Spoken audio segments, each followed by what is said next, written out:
The lie that kept me stuck was, I'll make it up to them later. But later has a way of becoming never. Yeah. One thing that I like to tell my fellow founder dads is that, you can always go out and make more money, but you can never redo a childhood.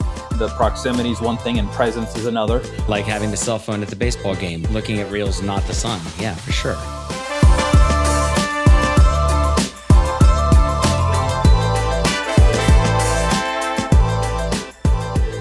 Hi, I'm Tony Cooper. This is the Dad Manual Podcast, and I'm here today with someone really excited to talk with you. You are the creator of something really important and impactful in terms of what we're doing on the podcast, which is supporting dads to be better dads in community. And so you call it Founder Dad Dinners. And so would you please introduce yourself? My name is George Rivera. I'm a great dad, and I have some wisdom to share. So thank you for having me here, Tony. I'm thrilled that you're here, George. Thanks for agreeing to be a guest. So let's just start with that. Let's start with the Founder Dad Dinner. And I know that it's something that you created because it was something you needed, like something that you wish you had at a certain point in your life. So would you start by just giving me a little bit of that background about where your life came to and what spawned this community? Yeah, well, everything I do today comes back to one sentence that my dad said to me 2 weeks before he died. He said, "Don't miss Leo's games. I miss too many of yours." And those words split my life into before and after, because I instantly understood what he meant. And, my dad, he wasn't a bad man. He wasn't someone who didn't love his family. He was a provider. He was a builder. He was a man carrying a lot of responsibility. But when I was growing up, I played in about 40 basketball games. This is back in high school, and he only made it to one of them. And I remember scoring and looking towards the stands and then seeing the empty seat where I hoped that he would be. I also remember watching the other dads cheer for their sons like they just won a championship, just scoring a basket. And I remember thinking, I wish that was my dad. And then I grew up and I built successful companies. I became a father myself, and I slowly started repeating the same pattern. I'd become version 2 of my dad, great provider, missing at home. Yeah. And the lie that kept me stuck was, I'll make it up to them later. But later has a way of becoming never. So today I help founder dads come home before their kids stop asking. And that's sort of what got me here today. Yeah. It's so interesting to think about when we were kids, why we do sports. There's a lot of different reasons, but what you're touched on there is an element of wanting approval or being seen in a certain way. And so to not have that witness there, what was the impact on you? Yeah, it's interesting because when he said that statement, that was in 2015, and my high school days were, in the mid 90s. So you're talking at that point, quick math, about 20 years. And so, I'd gotten over it. Honestly, I'd forgotten about it until he said it. And then instantly I was transported back into that. And I was like, yeah, I remember as a kid, I really wanted him there. And so it's just one of those things that I suppressed for decades. I guess you could say, got over it, but I realized that I was repeating in my father's footsteps. Right. But yeah, I think every boy wants approval of the father. It's like, Dad, look at me. I need you to say, son, you're doing well. I approve of you. You please me. That's what we want to hear from our dads. And I make it a point to say that to my son every single day. Yeah, I'll tell you, we have a Leo in common. My son is also Leo, right? Nice. And, one of the things that when Leo turned 7, we moved from San Francisco to out here to Davis, California. And he said, hey, I want to do Little League. I was like, great. Yeah, you should definitely do that. And he was like, no, I want you to do it with me. I was like, oh yeah, I'll totally do that. And he's like, no, Dad, I want you to do it with me, not Mom. I want you taking me to practices. I want you involved. And it was really the first time, as a dad, I felt like I was the primary parent. Like he was calling me into something. And I'll tell you, if he hadn't done that, I probably would have missed a lot of it. And it was just the simple, that he had the wisdom and the clarity to go, this is what I want or need in my life. And I wound up coaching his baseball for, not just through Little League, on and off through when he was a senior in high school. And I wasn't a baseball player or even liked the game for that matter, but it was like that connection point. So not just being there in the stands is important for the kid and for the development, but just being involved and being part of it. And I'm really grateful that he asked me that.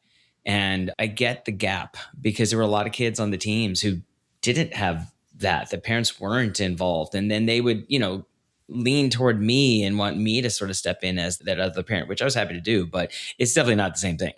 Yeah, absolutely. It's awesome that you were there. And the sad thing is too, a lot of parents might even be there, but they're kind of like stuck on their phone doing this Hmm. while the kids are looking up and they see their parents doing this. Right. Almost the same thing, if not the same thing as not being there. Well, if not worse, because like fucking you do that at home, dad. Like you Yeah. don't need to also do it here while I'm doing something. Yeah. Yeah. Yeah. Yeah. I Hmm. guess call it worse. Yeah. Even worse. Yeah. It's such an interesting thing then for your dad then to come back full circle. And what was that like to hear that? Because I know you said that was a really instrumental moment of your life. I can look at it in a couple of different ways. Like, wait, you've kind of known that was shitty this whole time and never said anything? Or did you just come to that conclusion? Like, what was it like for you? Yeah, interesting. Yeah, when he made that statement, it's as if like 1,000 bricks fell on my head because again, it was that flashback moment, and it was nice closure to that. It's like almost like it's something that just bubbled up, and it was like, okay, closure, forgiveness, we're done, good. But on the other side, I was like, oh my gosh, like I'm seeing the lament, the regret in my father, and this is my future. I'm heading like a freight train in this direction, based on the previous nearly 20 years of my life. I mean, I'd been an entrepreneur in my own business pretty much since high school, and this is the path. Like I learned from the best as far as how Yeah. to work, hustle, and grind. And even sacrifice your family in pursuit of business success, not intentionally, but I built what I call the founder prison. I designed my business to make me the most important person in the business. And Right. we can go into some, reasons why that's the case, probably some approval issues that I never got from my dad. But hey, my own Hmm. company approves of me. They kind of have to because I pay them, but Right. I wouldn't train them properly to do their job. They'd come ask me to finish the stuff for them. I do it for them, and then I was like a hero to them. And there's a dopamine hit there. So yeah, that was some interesting things. But yeah, when he made that statement, I don't know that I felt that he was aware of it. It could be something that coming that close to death as he was, is just gives people a reflection, and maybe he felt that was like he saw me heading in that direction and said, son, Yeah. I did what you're doing and look at me now, warning. And I was like, warning received. Whether I did anything right away with that, that's another story, but Yeah. I definitely got the message, and I'm like, I'm Hmm. on board with that. We need to change this. Right. Yeah, there is this real important thing to acknowledge, which is however we were raised, like whatever, mostly our dad, but even our mothers, whatever they imparted into us is just embedded in us. And it was totally unconsciously. You step into a new role in life, and then that character starts to step on stage and do the thing that it was designed to do. And it's so unconscious and so without choice or determination that when you get that opportunity to see it, like literally see it when you're like, damn it, I'm being my dad right now. It gives you that opportunity to choose. Like, is this who I want to be? And if not, who is it that I want to be in this moment? So come back, you get that big clearing from your dad. It sent you in a couple of different directions. One, a desire to actually help other dads who are struggling with the same thing, and a way for you to double down on the father you wanted to be to your kids. And so you have stepchildren who are older, you have a daughter that's older, and then you have Leo who's 11. So when did this message hit you, and where were you in those relationships, and then what could you do with those relationships versus what was possible with Leo? Yeah, so I would say at the time when my dad made that statement, and I'm like, I'm on board, but my excuse that I gave myself was, I'm working 16 hours today. I don't have time to do whatever it is I'm going to do, so it's going to have to wait till tomorrow. And oftentimes, people say tomorrow. Sometimes it means never. In my case, it meant 3 years, and so it's almost like a continuation of that happened for 3 years with this awareness that I had.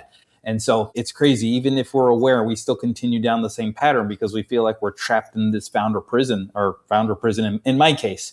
And so it wasn't until I was scaling my company to numbers that I only dreamed about as an entrepreneur, extremely successful, had a little money printer that was just kicking out money more than I could Hmm. handle, but I was hating life. And I know hate is a strong word, but I don't know any other way to explain having the feeling of like the business ripping the family away from me, and a Hmm. little bit of my soul going along with it too.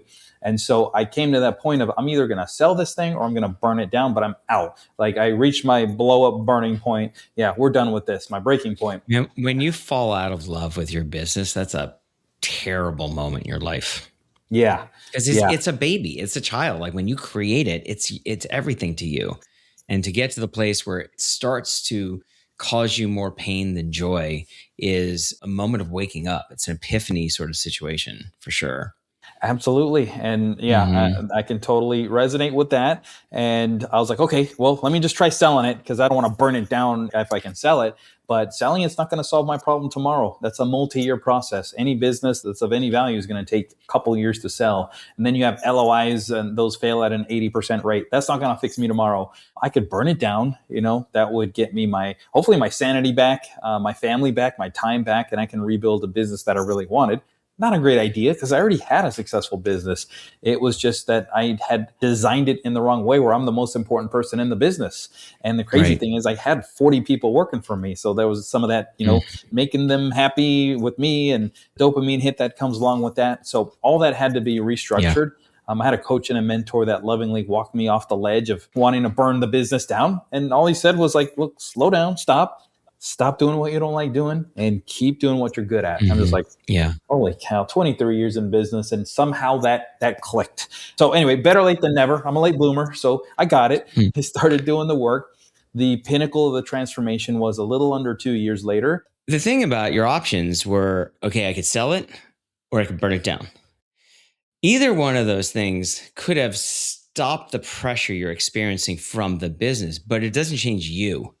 Like you're still going to be you. So even if you did either of those things, you're going to still recreate it in any sort of way. So what did you specifically do for yourself so that you weren't going to repeat the pattern? Yeah, that's an extremely intelligent insight there. Because, yeah, I would have just started a new business where I'm the sole decision maker and everything. So, yeah, what I did was I first had to do what I call a freedom audit, or it's a time audit. It took a couple of weeks, but I had to essentially document everything that I was doing essentially for work. I mean, now with AI tools, it's so much easier. But at that time, it was pre AI. So I had to take an inventory of everything that I was doing. And then once I had that list, I had to run it through what I call the 10K per hour filter. Just replace Mm, the 10K for whatever the listener's dollar value is worth. Maybe you're $20,000 an hour, maybe you're mhm, $200 an hour, but figure out what that dollar amount is and then run all those activities through that filter. Whatever does not equate to that dollar value gets off your plate. You have to find a way mhm, to get it done by somebody else or move it somewhere else. And there's only three things you could do with anything that you should not do yourself, which is eliminate anything that doesn't move the needle. There's plenty of stuff we do all the time that doesn't do anything. The second thing is automate anything that repeats. And the third thing is delegation, but delegating outcomes instead of tasks. And there's a big difference in that. And so implementing all that was essentially what got my freedom back. And having that mindset now, I implemented into my existing business at the time, and I implement that into anything new that I create. So yeah, that's the fundamental change that has to happen within myself, is to follow this process from here on out so that I don't, get myself back into the same trap as before.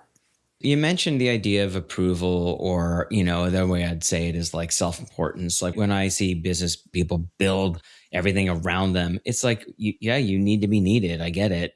And like there's an insecurity inside of there. And so everything you're talking about is all the right stuff, right? So, what's the highest leverage? What's the highest value? What do you really love and enjoy to do? What's the greatest impact you're making? And how can you use that delegation to rise other people up, because they're all dying for greater responsibility anyway. But at the core, though, there's still like that need to be needed in some sort of a way. And so I'm not saying it needs to be healed, but like, were you able to take that and go, okay, cool, I get to pour that into being a dad and get more involved? Is that really what came out of it for you? I'd say that's the direction that it went. It's being there present for my son and my wife, and the children that weren't there with me. But when we were Hmm. together, it's like fully present. Because there's one thing about the proximity is one thing and presence is another. I could be sitting here talking to you, but my brain being somewhere else, it means I'm not present. So Yeah, same thing you were saying about like having the cell phone at the baseball game, looking at reels, not the sun. Yeah, for yeah. sure. Yeah, exactly. And there's some like deeper stuff there. Like we need to regulate the nervous system. And I know that's a whole nother conversation, but sometimes our Hmm. nervous system won't allow us to rest because we're so wired and programmed to work. And one of the things that I've seen with others who have followed some of my work and implemented some of it is that they're successful at delegating, getting stuff off their plate. And they're like, all right, now what can I do? And they're moving, it's like, can chill out. I'm not the nervous system regulator guy, but like Hmm. figure that out, how to get that calm, because that's when you'll find the true peace. Yeah. Yeah. Calm the fuck down. Meditation. There Yeah, you go. exactly. So I definitely want to hear about how you support other dads, founder dads who are, as you say, cash rich and time poor. You've built a support system, a community, and you found that, man, a lot of dads who are really killing it in the world from the outside are kind of dying on the inside. And so share about what you've been able to create and what that's like for people in your communities. Yeah, absolutely. So my dad told me those words. Like I said, it took me 3 years, but I finally got to it. The transformation took a couple years once I knew it and did it. So 5 years from statement to actually living it. And then it took another couple of years of actually living it to when I realized the world needs to hear this, because I had to first live this and adopt this for myself. But the world needs to change the name Leo to their kid's name, change games to dances, recitals, events, whatever it is they're missing for their family. They need their own version of Don't Miss Leo's Games. And so I just feel like this calling, I feel like God's leading my footsteps into doing this. I have a blueprint that can print money in the online supplement space, but I feel like I've been told to like burn the boats. You know that phrase, we've made it across the island. Let's burn it because we're not going back to there. We've got impact and legacy here. I've sold millions of bottles of pills, and I've never had anybody tell me like, oh my gosh, this bottle of pills changed my life. Maybe they got less joint pain, maybe a better memory, but it's not a miracle in a bottle. And it's fine. That's not what it is. But since coming out with this message over the last year, 13 months, I've had a number of men tell me, like, in their own words, like, oh my gosh, like I've been living my life on autopilot. I didn't realize how much my family needed me. They light up like a Christmas tree at my presence. And I hear that, I'm like, holy cow, like that kind of satisfies my soul. How can we get more of that? And then how can I do this in a way that honors the man and feeds my family? Because like, I want to do this for the rest of my life. I want to have this impact. And I want my son to see me doing this for other men so that he can carry the torch and the mantle when it's his turn. And he kind of already is a little bit in his own way.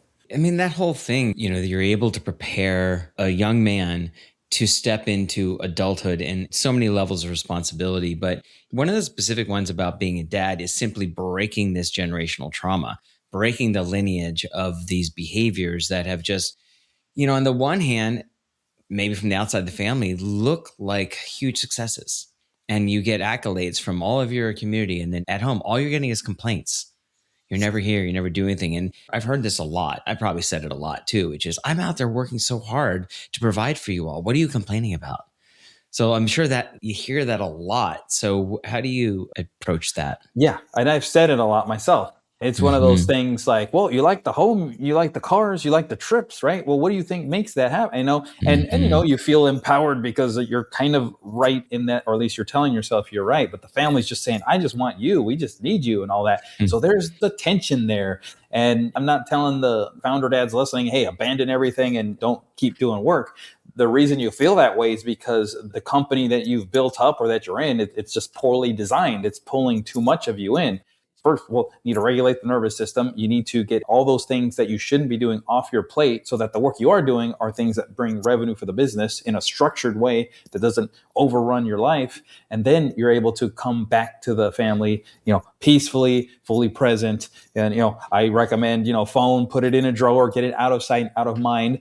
Because also, like, when you're with the family, but the phone is kind of just hovering around, they're just thinking, hey, the second that thing lights up, I've lost dad. So let me try to get this in quickly or whatever. We just want to neutralize any of those threats. Just get the phone away. There's nothing more important than being present with your family at that moment. And I'm talking to myself as I'm saying this now too. I'm not perfect at it, but I'm aware that we need to eliminate all these distractions.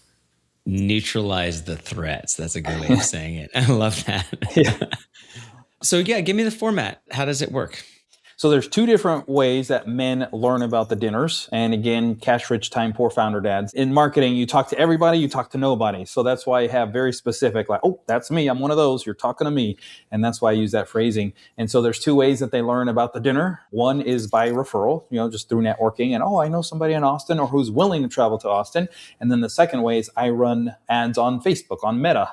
And I'm targeting certain zip codes in my area, the high net worth regions of Austin, for men who likely see the message that need to be there. And then my ads have to call out the message. So I'll say something along the lines of, are you sick and tired of traditional networking where it's just swapping cards and nice to meet you, probably never see you again, and you're just wasting time. I was sick of that, so I had to create my own group with people that would understand the issues and struggles that I go through. And so I get into some of that. And then the call to action is, go here and see if you'd be interested in this. And it's very low pitch kind of thing. and then they're qualified to come to the dinner. And once they buy their ticket, $60 to attend, that just covers their food and holds a spot for them, because I can only have, I've raised it to 10, but it's only 6 to 8 founder dads initially, but I feel like 10's a good cap. So it's not like, hundreds of people. It's a very small room. Yeah. And then the first time I meet them, they're at my front door. And first 30 minutes of the dinner, it's kind of a meet, greet, eat. Let's kind of just a little informal chit chat. At 7 o'clock, we start a structured conversation, which is, rosebud thorn. It's rose is what's going well in your life right now. It could be business or personal. Bud is, what are you excited about? Business or personal. And then thorn, what's keeping you up at night? What's the biggest pain and stressor in your life? Also business and personal. And yeah, I've had men come in, 9-figure exit, $100 million net worth, almost $1 million car in the parking lot, on top of the world. And I know, because I've kind of been that guy before here and there. But then you sit down and start talking. And then by the time they leave, they've been crying for 30 minutes because, their relationship is deteriorating with their wife. Their kids don't like them. They thought that making millions would make them happy. So let me just try to make some more millions. Still not happy. They're like, what's the purpose of life? I've heard, I have no friends, literally from the mouth of this one guy who seems to have everything, but he has no friends. Another man, very successful, had his first child at 42. He was 44 at the time. He's like, I have a 2-year-old. I regret not having children sooner. You could see the pain in his face. He just recently lost his mom, and his wife's like about to leave him. And I'm just like, holy cow, like all of the pain and suffering out there in the world while they're putting on this mask and they sort of acting like they got it all together. There's just a lot of brokenness out there and striving for community. So I feel like it's my calling in life right now to help impact these cash rich, time poor founder dads, give them a place to talk. I'm not there trying to fix their problems. Anyone can argue I still have things I'm working on. So yeah, we all do. Yeah. As long as our heart's beating, we got stuff we can work on. Yeah, that's it. And by the time they leave, I have men who on their way home, they're texting me like, holy cow, this has been really impactful. There's nothing like this. A couple of times I've had men come in and they're kind of like, oh, what's this kind of, this sissy stuff? Like, we're talking emotions. Like, I thought we were going to make some deals here or whatever. I'm just like, just sit down. We'll get to you in a minute. And by the time it's their turn, they're getting deep. And so, okay, finally they get it. It takes a second to sort of relax, calm down. We're here to get real. Yeah. And I've had another number of men say this phrase, something along the lines of I'll go to war for you. There's this brotherhood that's been built. Yeah. And I'm like, thank you. I hope I never have to go to war, but thank you that I know that you'll come with me if I do. So it collapses the time that it takes to build trust in any other way. So it's like instant brotherhood is the best way to explain it. That's awesome. I love the sound of that, George. You were in a place where all your success almost cost you everything. And so you have a lot of empathy and understanding for where a lot of these men are or where they're about to be. And you can see that. And so imagine you bring a lot of your heart to that condition. Oh yeah. And sometimes I have to just try to calm down and kind of let them get their thing out. Cause one of the conversations, one of the men that was at the table, $80 million a year business, printing money, but he's one of the ones, I have no friends. And he's telling me, and sometimes my son tries to get my attention, but I'm like, I don't want to do that. He's just being honest. I don't want to do that. And I'm just like, look, I know you don't want to do it, but be there and do it. Cause one day you're going to be like, I wish I didn't feel that way. I can just tell you, I've already seen your future and I've been part of where you're going to go if you don't change anything. And then I've seen the end through my dad where you're going to end up. I hope and pray that it just, penetrates his mind. And I'm excited to see the impact and trajectory that his family's going to have if he engages versus continuing on this whole, kid will just do whatever, tries to get dad's attention. Dad's not engaged. And then the dad thinks, oh, kid's just a phase where he doesn't want to talk to me. And it's not a phase. It's because you pushed him away. I mean, you forced the phase, I guess you could say. Yeah. So yeah, trying to bring clarity and understanding to that. So, man, everything you're saying, all these stories you're telling about these dads that come for your founder dad dinner, it just reminds me of that song Cats in the Cradle, which was I was a kid when I heard that song in the 70s. And I remember it making me cry, hearing that song without even understanding the pain. So that's clearly what's going on with you guys. No, it's crazy that you say that song because, my dad used to love that song, and he wasn't ever super passionate about a song, but when I knew that he would hear it over and over, it's okay, there's something there. And yeah, it all clicked well after his death. When I went back to listen to it, it was oh my gosh, there's a reason, there's a story behind there. So yeah. Yeah. It's so funny because it was such an impactful song. I remember I hadn't thought about that once since I've been doing this podcast. Thank you for bringing just that awareness of like, yeah, it's so easy to become the thing that we didn't like in our fathers. And somehow, but we're just built to admire our fathers. Like they can be assholes, they can be terrible people, and still we just want to admire them so badly. And maybe we just subconsciously even take on their negative characteristics just because we want that connection with them. I've seen it happen so much. I did it myself. It's hard to explain. And so I believe as dads of young ones now, we should be aware that that is what we're, preparing our children to follow in our footsteps. And so I have this saying or thought where, with my son, like I'm training my replacement in this world, because whether you know it or not, you really are.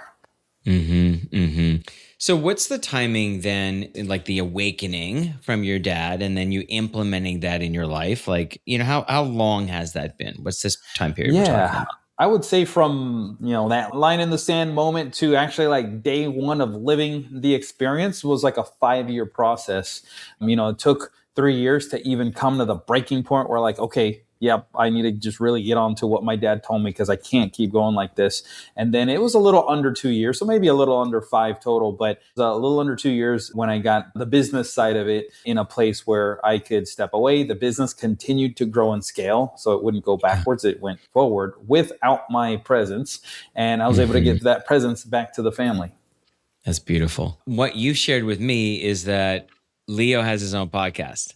So Leo's 11 and he has conversations with similar type people, right? That you're engaging with. Yeah, we have a very similar demographic as far as our ideal clients. I mean, his is a bit wider. Like his is really just anybody who has an amazing story to share, podcast worthy, which I think every human on earth has a story worthy of sharing. But those that specifically, do speaking and sharing their story, we're finding a lot of those people coming across our path. And some of the clientele or the podcast guests, there's crossover. We've had a number of just, high achievers, people who've had 9-figure exits. We had our first billionaire on a couple of weeks back. We've got some coming up here on the calendar. We had, country music singer. We had this one man who survived cancer 2 times, 2 different times in his life. He was told that he had days to live and somehow overcame that. He has one functioning lung. And I'm like, wow, let's get into his story. Like, what was he thinking when he was told that he only had, days to live? How did he overcome that? Like, I'd love for my son to hear this stuff. And oh, by the way, after all that, he also climbed Mount Everest and climbed the peak of every continent on the planet. So it's like, wow, it could have just been good there, but he's done amazing things. And for my son to be getting this wisdom poured in on him, like it's just some random Tuesday, I listened to his podcast and I'm like, wow, like that would have been nice to know it at 30, at 40, and he's hearing this at 11. So it's just this amazing thing. Like I love all the guests that are pouring into my son. It's amazing.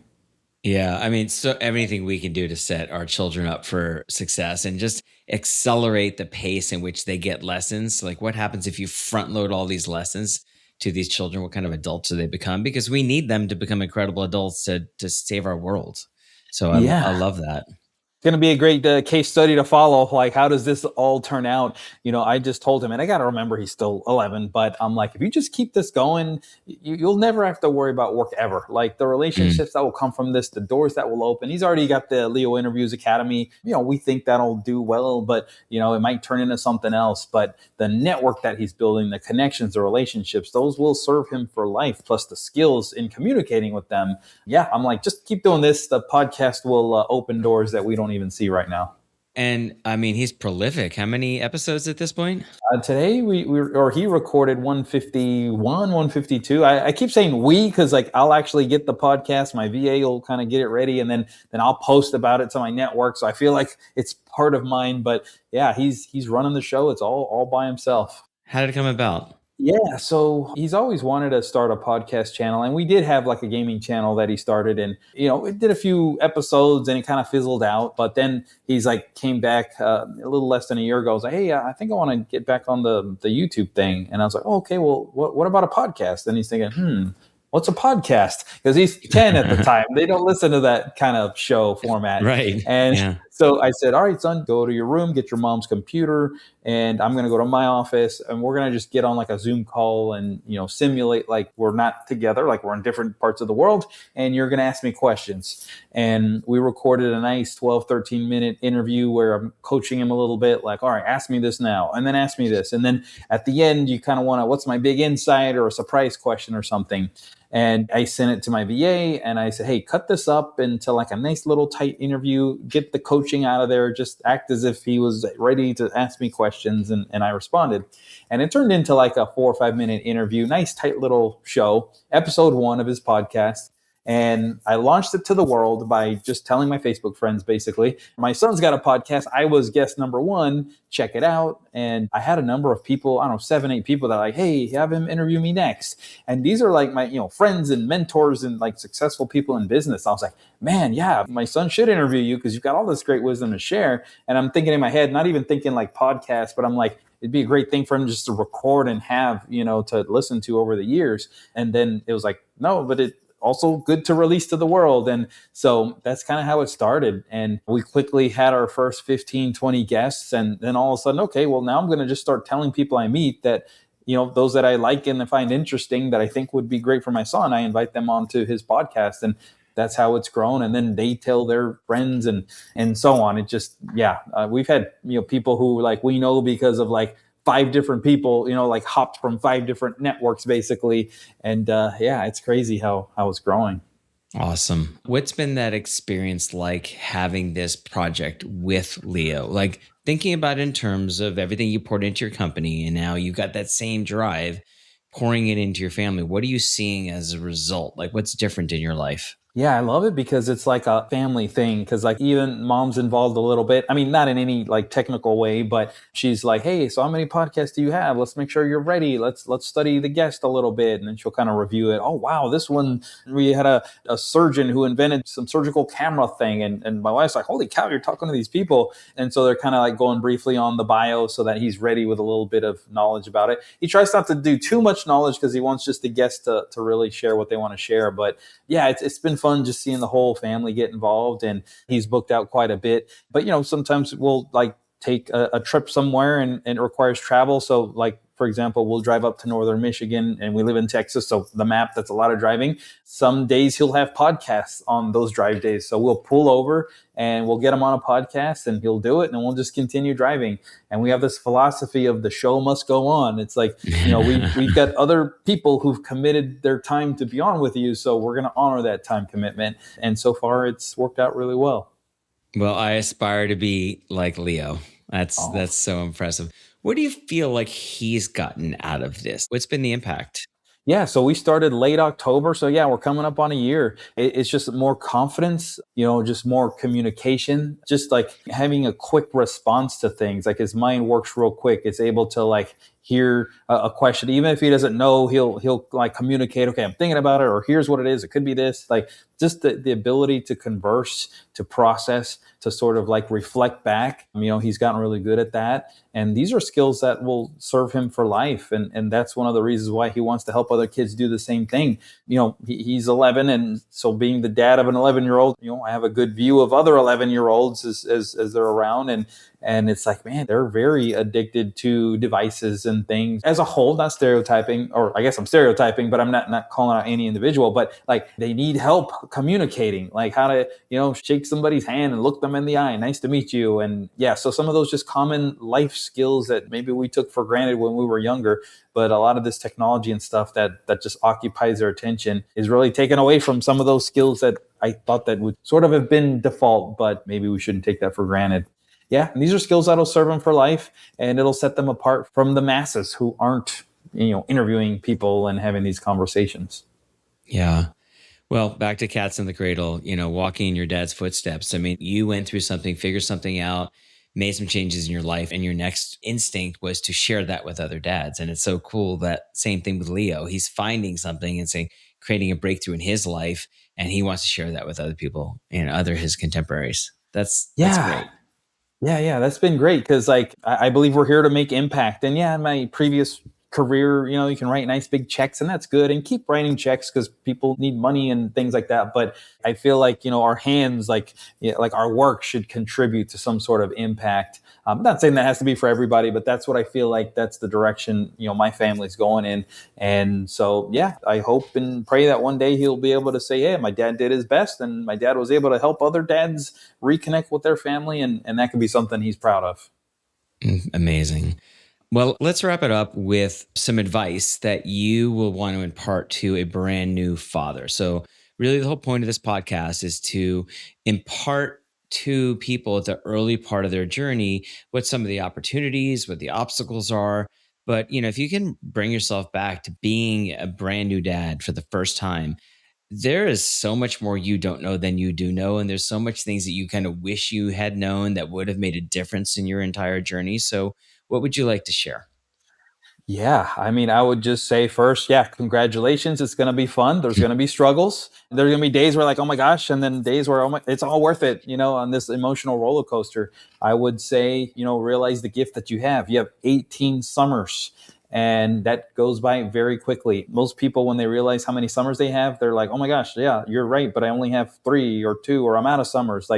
But starting at day 0, you have 18 summers, and it goes by so fast. One thing that I like to tell my fellow founder dads is that, you can always go out and make more money, but you can never redo a childhood.